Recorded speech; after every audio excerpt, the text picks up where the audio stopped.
Então agora, galera, vamos falar sobre proteínas. Então as proteínas, elas são formadas por aminoácidos, né? Esse aminoácido ele tem uma estrutura específica, que é o seguinte: ele tem um carbono quiral, que é um carbono com 4 ligações químicas diferentes. E essas 4 ligações são as seguintes: C duplo OH, que nunca muda, o C ligado a NH2, também nunca muda, e um hidrogênio. Agora o R pode mudar, esse R pode variar de acordo com os tipos proteicos, tá? Isso aqui é um aminoácido.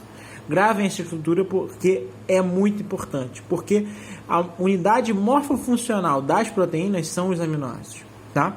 Essas proteínas elas são encontradas em quais alimentos? Carnes, né? Principalmente carnes, alimentos proteicos, carne de peixe, frango, né? De boi, por aí vai. As funções são revestimento, constituir o material genético, e eles são o segundo material mais presente do corpo. O primeiro seria qual? Seria a água, né? Depois vem as proteínas. As proteínas, elas são formadas por aminoácidos, e esses aminoácidos eles precisam se ligar para formar uma proteína. Por quê? Porque a proteína ela é formada pela junção de pelo menos 2 aminoácidos. Um aminoácido sozinho é um aminoácido. Agora, um aminoácido unido a outro aminoácido, ele passa a ser chamado de proteína. Como é que isso ocorre? Eu fiz um esquema aqui, mas é melhor a gente olhar para a apostila. Olha aqui. Aqui eu tenho um aminoácido, concorda comigo? Eu tenho um C ligado a C, hidroxila, ó. Aqui hidrogênio, aqui um radical e aqui um NH2. Do outro lado eu tenho outro aminoácido. Como que esses aminoácidos vão se unir? Eles vão se unir através da saída dessa hidroxila e de um H desse meu H2, fazendo assim a saída de água. Nome dessa ligação: ligação formadora de proteína, formadora de peptídeo. O nome é ligação peptídica. Toda vez que eu tenho a ligação de 2 aminoácidos, eu formo uma proteína através da saída de água. Agora, se eu quiser retirar essa água, é simples. Para eu juntar um aminoácido no outro, não é só adicionar água? Se eu quiser quebrar uma proteína, é só eu fazer o quê? Adicionar água. Para eu formar proteína, eu retiro água. Para eu quebrar uma proteína, eu adiciono água. E aí, se eu adicionar água, ela vai se ligar nesse nitrogênio e o OH nesse carbono, voltando a formar 2 aminoácidos. Beleza? Ligação peptídica. Nome da quebra: hidrólise proteica. Show de bola! Assim como os carboidratos, assim como os lipídios, as proteínas elas possuem classificações. Elas podem ser chamadas de peptídeo, quando eu tenho a junção de 2 aminoácidos, e quando eu tenho a junção de 2 aminoácidos, eu tenho a saída de uma molécula de, isso aí, água. Eu tenho dipeptídeo, que vai ser formado por 2 peptídeos e, consequentemente, por 4 aminoácidos. Ué, Gustavo, por quê?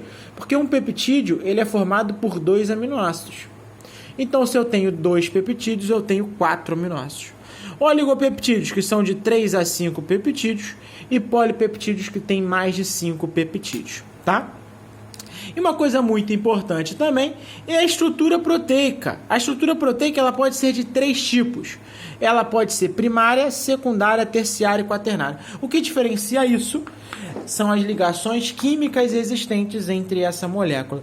Por exemplo, uma ligação primária é uma ligação linear. Por quê? Porque os aminoácidos eles se ligam através de ligações coavalentes. Ligações coavalentes.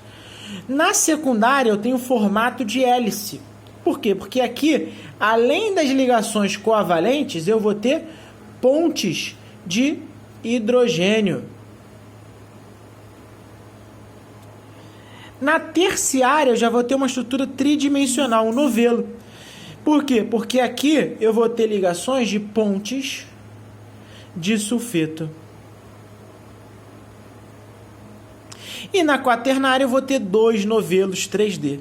Eu vou ter todas essas ligações e ainda vou ter uma ligação entre as 2 estruturas terciárias. Aí você vai estar pensando assim, pô, eu não vou usar isso para nada. Não. você vai usar assim. Sabe uma coisa interessante sobre isso aqui? Cabelo. Cabelo, Gustavo? Cabelo. O cabelo é o maior exemplo de estrutura proteica. Olha para cá. As ligações que ocorrem entre as queratinas do cabelo pode ser desse tipo aqui. O que define? Genética. Então, por exemplo, um cabelo liso, ele tem uma estrutura primária, ele é linear. Um cabelo crespo tem uma estrutura quaternária. Um cabelo cacheado, terciária, e um cabelo ondulado, secundária. Então, mas eu posso alterar meu cabelo. Pode. Como é que você faz? Quebra essas ligações químicas. Para quebrar essas ligações químicas, você só consegue quebrar através de